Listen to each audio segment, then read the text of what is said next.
महाभारत में आखिर क्यों अर्जुन के सौत लाने पर द्रौपदी भड़क उठी थी। आखिर क्यों माना उसने विश्वासघात और अंदर तक हुई थी आहत। आइए जानते हैं इस वीडियो में। नमस्कार दोस्तों, स्वागत है आपका हमारे चैनल में।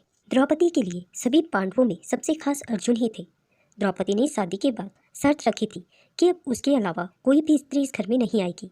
जब ऐसा हुआ तो आखिर क्या हुआ, आइए जानते हैं इस वीडियो में। अर्जुन ने जब स्वयंवर में द्रौपदी का वरण किया तो कुछ ऐसे हालात बने कि उन्हें पांचों पांडव भाइयों की पत्नी बनना पड़ा। द्रौपदी ने इस हालात के साथ भी किसी तरह समझौता कर लिया, लेकिन वह तब तिलमिला उठी जब अर्जुन ने उसके बाद 3 शादियां की। खास तौर पर वह सुभद्रा को ब्याह करके घर ले आए, तब वह गुस्से से बिफर उठी थी। आखिर क्यों द्रौपदी को अर्जुन का शादी करके सौत को घर लाना कतई पसंद नहीं आया। ये बात सही है कि पांडव परिवार में पहला विवाद तब हुआ जबकि अर्जुन ने स्वयंवर में ब्राह्मण के वेश में मछली की आंख में तीर चलाकर द्रौपदी को स्वयंवर में जीता। ऐसे में द्रौपदी को कायदे से तो अर्जुन की ही पत्नी होना चाहिए था, लेकिन कुंती माता के अनजाने में ऐसी बात कही कि उसे पांचों पांडवों की पत्नी बनना पड़ा, जो उस समय के लिहाज से भी बहुत ही विचित्र बात थी। कहा जाता है कि बेशक इसके बाद द्रौपदी को पांचों पांडवों के साथ खुद को बांटना पड़ा, लेकिन शायद उसका सबसे ज्यादा अनुराग अर्जुन के साथ ही था। ऐसे में तब द्रौपदी नाराज हो गई, जबकि अर्जुन ने बाद में अन्य विवाह किए। एक बार जब अर्जुन ने द्रौपदी और युधिष्ठिर के मिलन के दौरान शर्त तोड़ी, तो वह उनके कमरे में घुस गए तो खुद को सजा देते हुए उन्होंने 12 साल का वनवास ले लिया था। इसी वनवास के दौरान उलूपी उनके प्रेम में पड़ी। अर्जुन ने उससे विवाह रचाया। जब अर्जुन ने उलूपी से शादी करने के बाद उन्हें उनके ही राज्य में छोड़कर आगे तीर्थ यात्रा शुरू की, तो एक राज्य में चित्रवाहन नाम के राजा की पुत्री चित्रांगदा को देखते ही सुदबुद खो बैठे। अर्जुन उसके प्रेम में पड़े, सीधे राजा के पास जाकर चित्रांगदा का हाथ मांग लिया। अर्जुन ने वहां उससे विवाह किया। 3 साल तक साथ रहे। चित्रांगदा उस समय पिता का राज्य नहीं छोड़ सकती थी, लिहाजा अर्जुन आगे बढ़े। इसके बाद अर्जुन प्रभास क्षेत्र में पहुंचे। वहां उनकी मुलाकात भगवान कृष्ण से हुई। जब अर्जुन की नज़र भगवान कृष्ण की सौतेली बहन सुभद्रा पर पड़ी, वह उससे भी प्रेम कर बैठे। हालांकि सुभद्रा भी अर्जुन से प्रेम करती थी। कृष्ण की सलाह पर उसे हरण कर ले गए और ब्याह रचाया। जब वह सुभद्रा से विवाह करके उसको साथ लेकर घर लौटी, तो द्रौपदी को सारी बात पता चल चुकी थी। किस तरह अर्जुन ने अकेले वनवास के दौरान 3 शादियां रचाई और सुभद्रा को तो वो घर ही लेकर आ रहे थे। हालांकि उलूपी और चित्रांगदा भी बाद में हस्तिनापुर आ गई। जब अर्जुन सुभद्रा को लेकर घर लौटे तो द्रौपदी बिफर उठी थी, तिलमिलाई भी थी।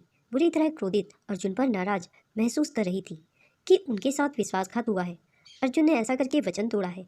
वह इतनी नाराज थी कि अर्जुन के सामने आने से भी इनकार कर दिया था। भावनात्मक तौर पर द्रौपदी के मन में उथल पुथल मची हुई थी। आखिर क्यों द्रौपदी ने विश्वासघात महसूस किया था। द्रौपदी को सुभद्रा से विवाह करने के अर्जुन के निर्णय से विश्वासघात इसलिए महसूस हुआ क्योंकि जब वह शादी करके पांडव के घर में आई थी तो उन्होंने पहले ही ये शर्त रखी थी कि अब उनके अलावा कोई अन्य महिला भाइयों के साथ घर में नहीं रहेगी। परंतु ये वचन तो उसी शख्स ने तोड़ दिया जिसे वो सबसे ज्यादा चाहती थी। बाद में अन्य पांडव भाइयों ने भी इस वचन को चकनाचूर कर दिया। द्रौपदी को बहुत क्रोध आया। अर्जुन पर वादा तोड़ने का आरोप भी लगाया। जब अर्जुन ने उनकी अपेक्षाओं को तोड़ा तो द्रौपदी के दिल पर गहरी चोट लगी। मन आक्रोश से भर उठा था। उनका मानना था कि अर्जुन के साथ उनका बंधन खास और अभिन्न है। अब वह भावनात्मक पीड़ा महसूस कर रही थी। उन्होंने हमेशा अर्जुन का पक्ष लिया, उन्हें पांडवों में सबसे करीब माना। जब अर्जुन दूसरी पत्नी के तौर पर सुभद्रा को साथ लेकर लौटे, दूसरी पत्नी के साथ अर्जुन को बांटना कष्टदायक था। उन्हें यह भी लगा कि इससे परिवार के भीतर उनकी सुरक्षा और स्थिति को खतरा हो गया। द्रौपदी को बड़े नुकसान का एहसास हुआ।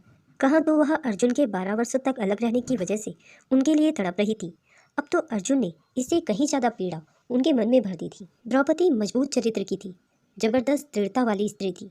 वह किसी भी मुद्दे पर चुप नहीं रहती थी, तुरंत मुखर होती थी। उन्होंने अर्जुन को गुस्से में खूब भला बुरा कहा, इससे ज़्यादा और करती भी क्या। अर्जुन जब भी द्रौपदी को मनाने की कोशिश करते, वह रूठ कर कहती, सुभद्रा के पास ही जाओ। तब केवल अर्जुन के साथ सुभद्रा ने भी द्रौपदी से याचना की और उन्हें मनाया। सुभद्रा को कहना पड़ा कि मैं तुम्हारी दासी हूँ। इसी कारण द्रौपदी का गुस्सा हल्का पड़ा और उन्होंने तब सुभद्रा को अपनाया। हालांकि उन्होंने अर्जुन को तुरंत माफ नहीं किया। बाद में द्रौपदी और सुभद्रा अच्छी सहेलियां बन गई, बहनों की तरह एक दूसरे से जुड़ गई।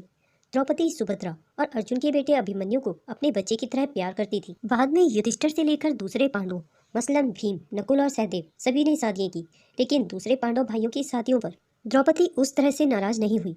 द्रौपदी का दर्जा हमेशा मुख्य रानी का बना रहा। जब युधिष्ठिर महाभारत का युद्ध होने के बाद राजा बने तो मुख्य रानी होने के तौर पर द्रौपदी उनके साथ सिंहासन पर बैठती थी। समय के साथ द्रौपदी के रिश्ते अर्जुन की अन्य पत्नियों उलूपी और चित्रांगदा से बेहतर हो गए। सभी उन्हें समुचित सम्मान देती थी।